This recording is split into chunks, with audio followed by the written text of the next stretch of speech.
For the course on food security, can you share with our viewers what you will be covering? Specifically, also, what can participants expect in terms of the learning outcome? Okay. I think because food security is a complex matter, okay, and it's also a wicked problem when there's lack of food security. It really requires that folks understand, first of all, the fundamentals. Fundamentals meaning how have we changed our understanding of food security and how has food security itself changed? I'll give you an example. Now, I'm from the generation that saw the first Green Revolution in the 60s, 1960s that is. Now, during the first Green Revolution, the most compelling driver to have food security was to produce more. Otherwise, we have famine. Okay. Now, move forward 50, 60 years.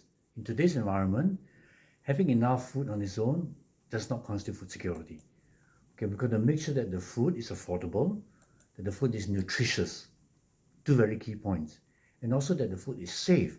Okay, so we've got additional requirements in our understanding of what food security is all about. And you add on to that the fact that today, because of urbanization, most people don't have the capacity to produce their own food. So food has to be sourced through long supply chains, sometimes short internally. Yeah. So these are further considerations. How do you move food around, which is all part of food security. So in this course, because we hope to attract, interested participants from all different sectors of society, okay, from the so-called average public to investors, to even academics, to policymakers, and so on. The fundamentals that we hope to be part of the learning outcomes will be an understanding of what constitutes food security and how it has changed over the years, specifically from the 20th century to the 21st century. Okay, and embedded in those will be matters like where does food come from, the importance of nutrition, and diet and so on, the trends in farming, different kinds of farming, and also concepts of self-sufficiency, the self-reliance of food. Okay?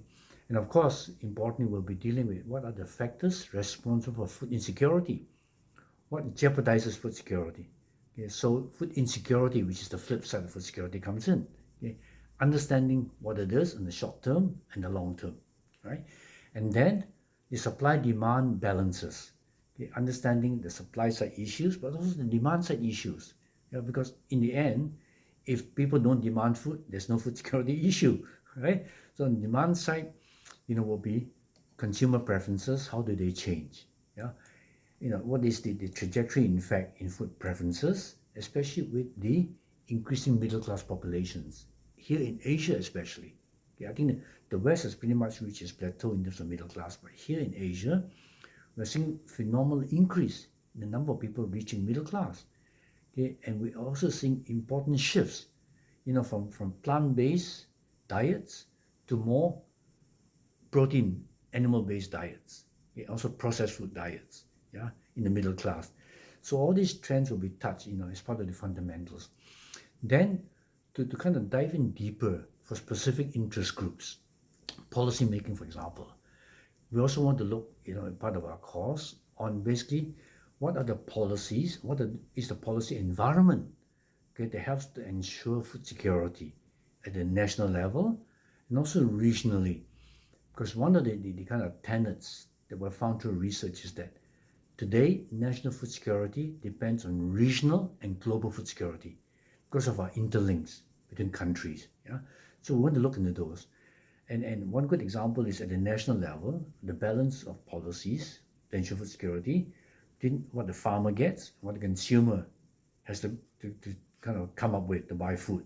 Because in the end, if you don't maintain a productive capacity, your consumers are also going to suffer. Okay? So governments have to balance that. So what is the policy environment to do that? Okay? Then from the business perspective, what is the role of the private sector? Okay, because the public sector can create an enabling environment. But in the end, it's the private sector that invests in innovations and makes sure that innovations get out to the farmer, to the consumer. Okay, what are the environments? What are the technologies? What are the urgent investments? okay, that are needed, okay, and how in fact, do you get a gauge of the return on investments from certain kinds of investments. And here I can just mention the fact that there are some tools that have been developed to help investors assess the ROIs.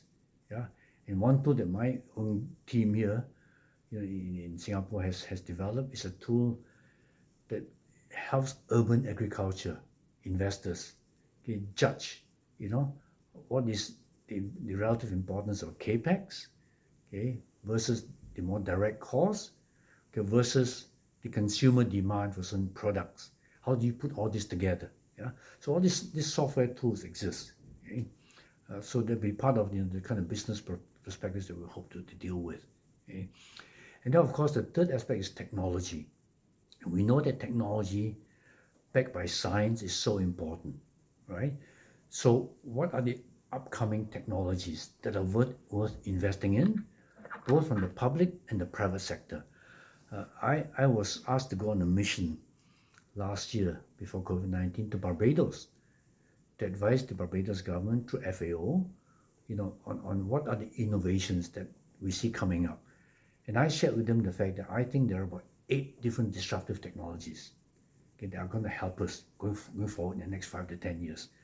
The digital technology is something that we talk a lot about today because of the 4th and 5th industrial revolution. The biotech revolution is the other one. Okay, there are also innovations that are occurring now in the supply chain space. Okay, and this particular course that is sponsored by the Food Security Exchange, for example, is one example of a company that is also dealing with early warning systems to secure supply chains. Okay, now that's another area that's truly worth investing in. How do we harness modern technology to ensure that, in fact, we can ensure, right, our supply chaining, which is the basis of the modern supermarket phenomenon that we're seeing in Asia. Supply chains remain integral, okay, and can cater to food security. Beyond that, there are other technologies that are just fast in coming, what we call technologies to prevent food fraud. Because food fraud is an emerging issue, especially in Asia. Okay, the storylines about fake rice, for example, fake wagyu beef, and so on. Okay, increasingly, consumers, especially the middle class, are demanding that there is evidence that what they're paying for is what they're getting. Okay, and it's very exciting developments in this area, which is partly linked to mobile technology, mechanization, nanotechnology, but also cloud technology. I'll give you an example. Okay, there is an experimental device called the iKnife, okay, that's being developed through Murdoch University in Australia, where it allows you to point this knife-like device in the piece of meat. Okay, it vaporizes the meat, the molecules are sensed, okay, they're sent through cloud computing to a central database where the signatures of the molecules are matched with the central database. And within minutes, okay, is this really beef? Okay, or is this a certain kind of, let's say a certain brand of, let's say, beef that I'm buying. Okay, you can't even envisage this, let's say 10 years ago. But today it's becoming a reality. That's just one example, okay, of how miniaturization, cloud technology enables us to prevent fraud. Now, then a related class of technologies is where we can detect contaminants in food. Okay, these are the dipsticks.